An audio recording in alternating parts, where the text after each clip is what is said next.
एक महत्वाची गोष्ट सांगायची आहे तुला. उद्या मी बाल अनाथालयात जाणार आहे देणगी द्यायला. तू चल माझ्या बरोबर. मी तिकडे येऊन काय करणार? अगं असं काय करतेस? देणगी तुझ्या हाताने द्यायची म्हणजे तू यायला नको का? काय? माझ्या हातून? हा चालेल ना? उद्या मी गेल्यानंतर माझा वंश कोण उरणार? गावात गुरवकी कोण करणार?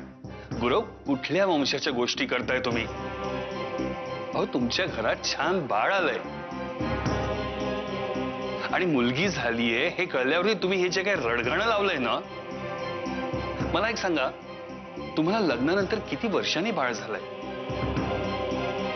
आणि कल्पना करा, समजा हे बाळ झालंच नसतं तर? भाऊ मला काही ऐकायचं नाहीये. मुलगी होईल असं मला स्वप्नातही वाटत नव्हतं. भाऊ तुम्ही जा इथून, मला एकट्याला राहू दे. खरंच तुम्ही लग्न करणार? म्हणजे पप्पाजी तुमचं आणि लग्न कसं दिसेल? कसं दिसेल म्हणजे काय? या वयात लग्न करणारा गावात काय मी एकटाच आहे? नाही नाही करतात ना लोक. पण कसं दिसेल?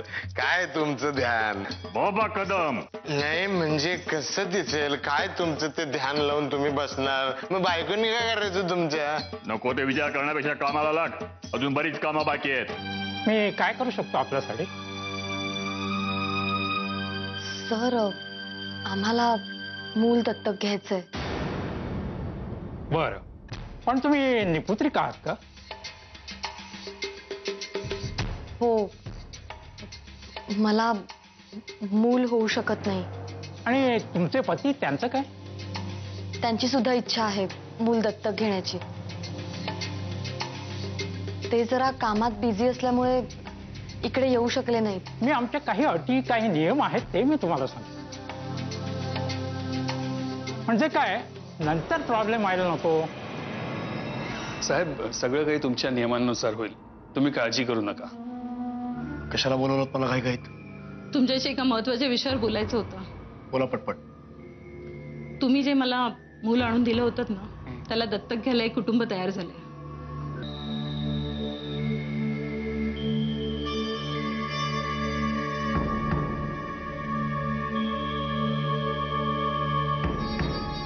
देऊन टाका, ताबडतोब त्याला देऊन टाका. आणि हो,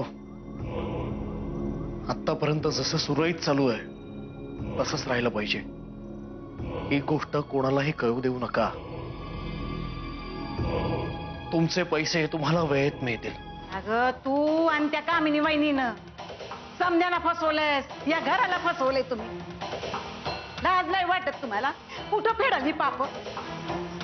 ज्या ताटात जेवला त्याच ताटात इश कालवलं तुम्ही. गोदात्या, मला मान्य मी चुकले, पण तुझं चुकलं. अगं पण तुझ्या चुकीमुळं त्या निष्पाप पोरीचा जीव घेतलात ना तुम्ही. आमची काशी नागबळी गेली तुमच्यामुळं. गोदात्या बास, खूप ऐकून घेतलं तुमचं. सतत काशी काशी काशी, सारखा तिच्या नावाचा जप. आता यापुढे एक अक्षरही ऐकून घेणार नाही मी या सगळ्यात पडले कारण अभयने मला हे सगळं करायला भाग पाडलं. तुम्हाला सगळ्यांना फसवायचा हेतू माझा कधीच नव्हता गोदात्या.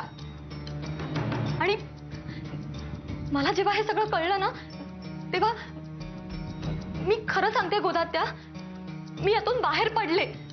कारण माझं आता संजयवर खूप प्रेम आहे, अगदी मनापासून. त्याच्या पैशांवर, इस्टेटीवर माझा अजिबात डोळा नाहीये. तो जसा आहे ना तसा फक्त माझा आहे, कळलं? आणि त्याच्या डोक्यातून काशीचं नाव काढायला मला काय प्रयत्न करावे लागलेत ना, ते माझं मला माहितीये. तेव्हा या घरात मला तिचं नाव नकोय.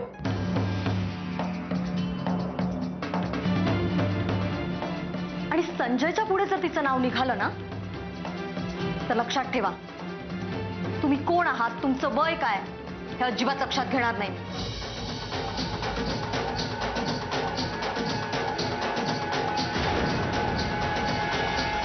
आणखीन एक गोष्ट,